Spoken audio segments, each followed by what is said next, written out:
Shalom, meus irmãos.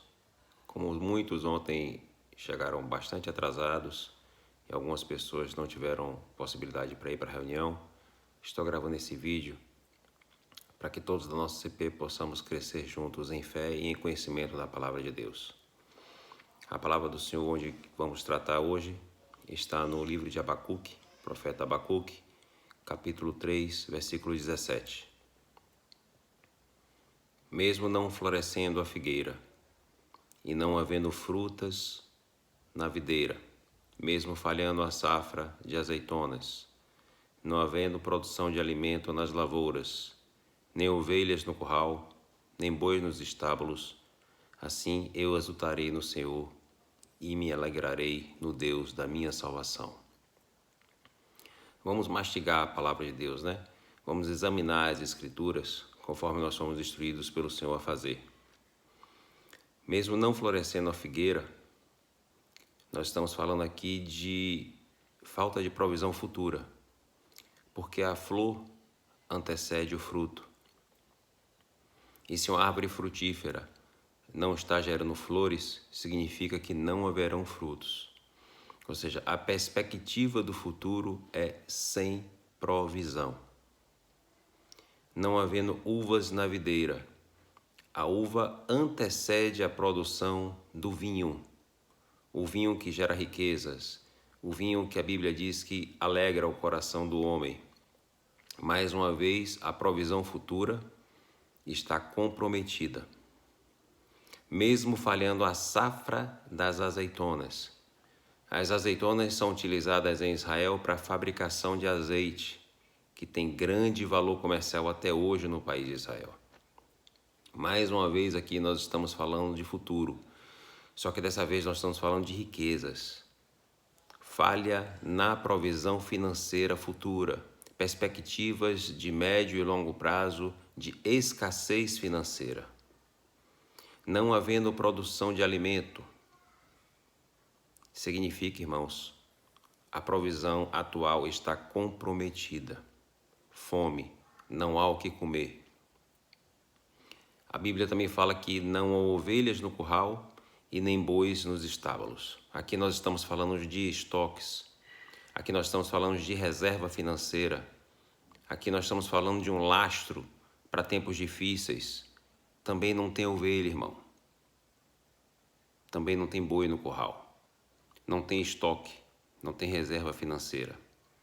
E quando nós nos deparamos com esse texto que está no livro de Abacuque, encontramos uma similaridade muito grande com as perspectivas futuras ao fim dessa pandemia.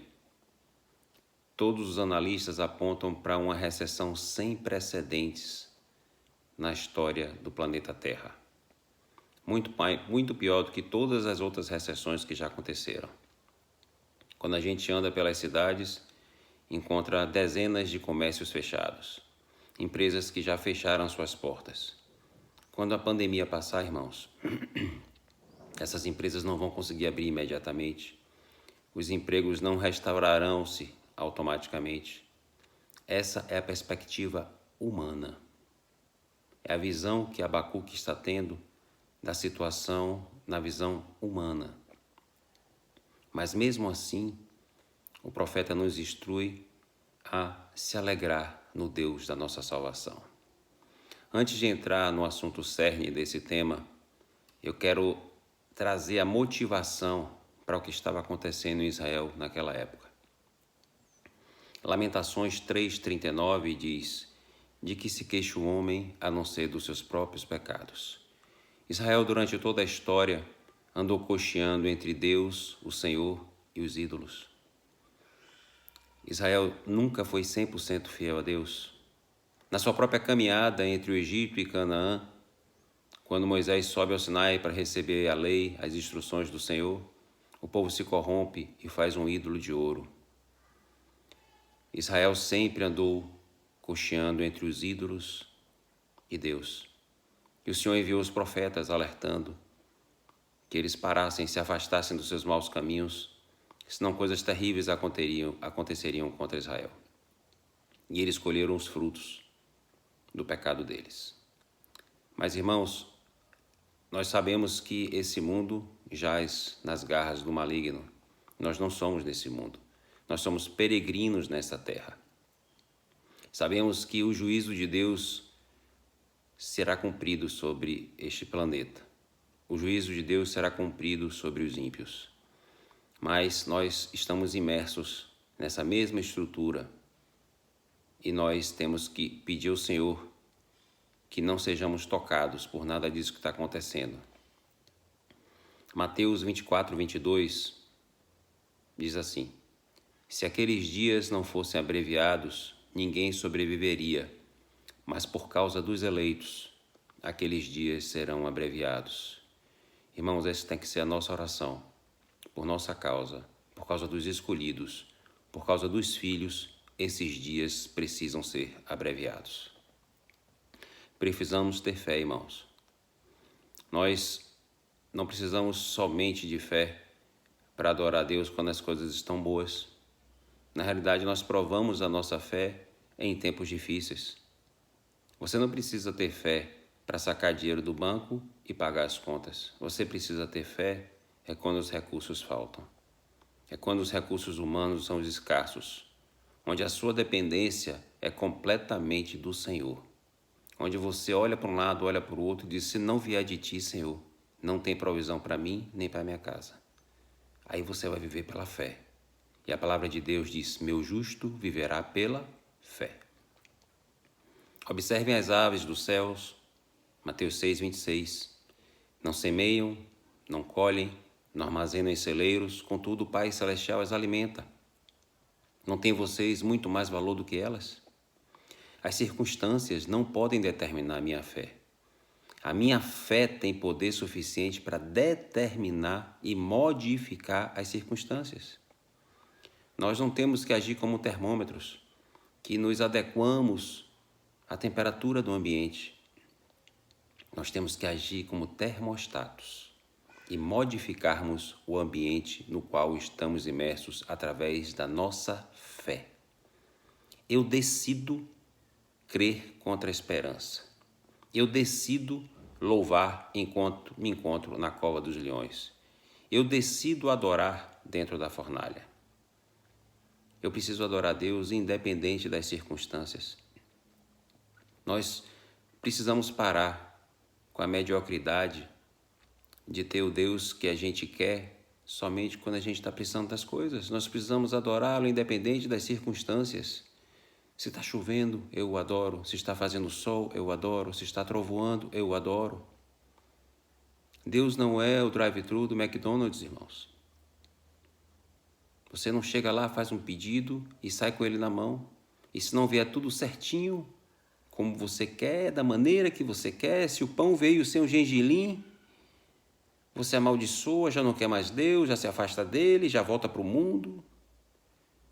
Não é assim que funciona, irmãos. Ele é Deus. Ele é o Deus Todo-Poderoso. Dê a Deus o lugar de Deus. O adore independente das circunstâncias. Em Hebreus 11, a gente fala muito sobre fé. E a gente vê os heróis da fé. As pessoas que viveram pela fé, que morreram pela fé. Começando por Abel, Enoque, Noé, Abraão, Isaac, Jacó. Vamos ler em Hebreus 11, 13. Todos eles viveram pela fé e morreram sem receber o que tinha sido prometido. E viram de longe, e de longe o saudaram, reconhecendo que eram estrangeiros e peregrinos na terra. Assim como nós, irmãos. Qual foi a promessa, irmãos, que eles não conseguiram ver? Nós sabemos que Israel não conseguiu ser a grande nação, que muitas promessas eles não conseguiram alcançar, mas a principal delas é que eles não conseguiram ver a primeira vinda do Messias. Hebreus 13, 11, 39, perdão. Todos esses receberam bom testemunho por meio da fé. No entanto, nenhum deles recebeu o que lhe havia sido prometido.